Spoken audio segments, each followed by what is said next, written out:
একদিন আমি অ্যান্ড আমার আপু জাস্ট এমনিতেই বসেছিলাম অ্যান্ড সাডেনলি আমি দেখলাম একটা মাছি একটা মাছি অ্যান্ড মাছিটা স্পাইডার মাকড়সার জালিতে আটকে গেছে অ্যান্ড মাছিটা অনেক পালানোর ট্রাই করতেছিল বাট পারতেছিল না অ্যান্ড স্পাইডারটা আস্তে আস্তে আস্তে তার পাশে আসতেছে একদম অ্যান্ড আমি এই সব কিছু লাইভ দেখতেছিলাম তাকায় আসি আর কি।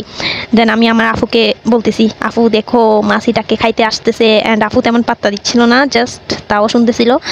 সো স্পাইডারটা মাছিটাকে ধরে অ্যান্ড আমি জাস্ট তাকায় আসি আর আফুকে বলতেছিলাম অ্যান্ড কিছুক্ষণ পর দেখতেছি মাছিটাকে একেবারে ভেঙে একেবারে বলের মতন করে ফেলছে। দেন আরও কিছুক্ষণ পর দেখতেছি এটাকে একেবারে ভ্যানিশ করে ফেলছে, খেয়ে ফেলছে। বাট কাহিনীটা এখানেই শেষ না। নেক্সট গভীর রাত্রে আমার আফুর ঘুম ভেঙে গেছে। তারপর আফু কিছুক্ষণ বসে আছে, পানি খাচ্ছে, দেন আবার ঘুমানোর ট্রাই করছে, ঘুমাই গেছে। নেক্সট ডে আফু অনেক টেনশনে ছিল। দেন আপু বলতেছে আফুর জন্য ভাইয়া একটা নিউ বাসা ভাড়া করছে।